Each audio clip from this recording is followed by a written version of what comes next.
Baiklah, saya di sini akan menjelaskan tentang metamorfosis sempurna dan metamorfosis tidak sempurna. Nah, yang pertama itu metamorfosis sempurna. Saya ada mengambil contoh yaitu kupu-kupu. Kenapa sih kupu-kupu ini disebut dengan metamorfosis sempurna? Karena ciri lain metamorfosis sempurna itu adalah perubahan bentuk tubuh yang berbeda pada setiap tahap metamorfosisnya.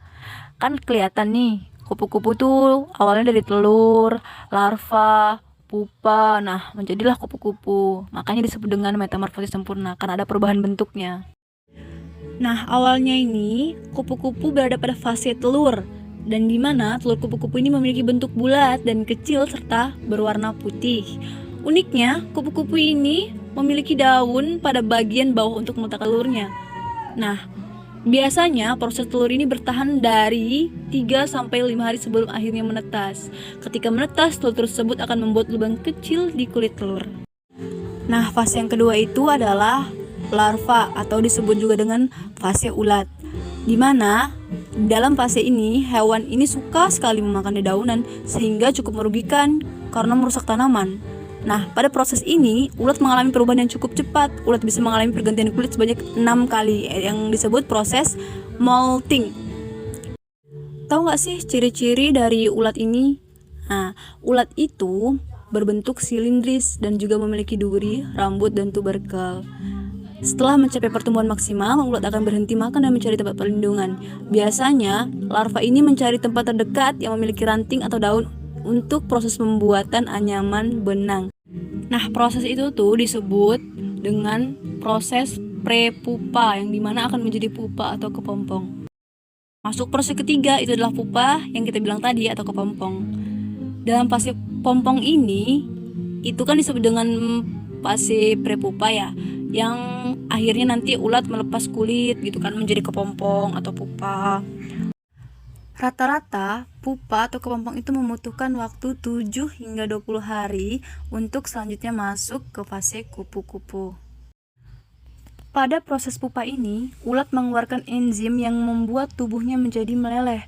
Hampir semua jaringan tubuhnya tersebut tercerna menjadi cairan. Lalu ada juga bagian bernama cakram imaginal. Cakram ini adalah kumpulan dari sel yang tidak ikut tercerna ketika ulat masih berkembang menjadi telur. Oke, masuk ke fase yang terakhir yaitu fase kupu-kupu atau kupu-kupu dewasa. Dimana kupu-kupu yang pertamanya tuh awalnya dari telur, larva atau ulat dan menjadi pupa atau kepompong, jadilah dia menjadi kupu-kupu. Oke, poin yang kedua yaitu metamorfosis tidak sempurna. Teman-teman tahu nggak sih arti dari metamorfosis tidak sempurna?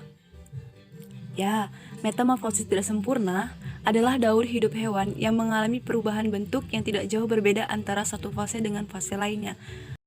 Di sini saya mengambil contoh yaitu kecoa.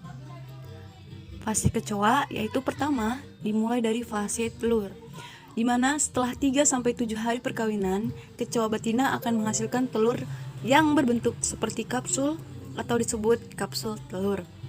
Kecoa betina akan membawa telur ini ke ujung perutnya ketika belum menemukan tempat yang aman. Fase telur ini berlangsung selama 24-38 hari atau sekitar 6-7 minggu, tergantung kondisi lingkungan dan jenis spesiesnya. Lalu, setelah sudah mengalami fase telur, dia akan berubah menetas menjadi nimfa. Nimfa yang pertama di situ dijelaskan bahwa ini tuh masih berukuran kecil gitu. Belum terdiri seperti sayap, belum ada sayapnya, belum ada lah, lebih kecil lah ukurannya gitu kan. Nah, dari nimfa yang pertama ini tumbuhlah dia menjadi nimfa yang kedua. Sama, tapi ukurannya lebih besar dari nimfa yang pertama. Dan di situ belum mempunyai sayap ya, belum nampak sayapnya gitu kan. Habis dari nimfa yang kedua, tumbuh lagi menjadi fase dewasa. Di mana fase dewasa ini kecoa sudah memasuki yang ditandai dengan adanya sayap. Nah, dewasa yang pertama sudah nampak sayapnya dan tumbuh lagi menjadi dewasa yang sebenarnya atau dewasa yang paling akhir.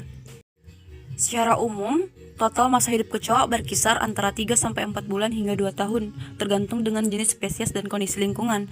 Mereka akan kembali bertelur dan mengulangi metamorfosis yang tidak sempurna ini.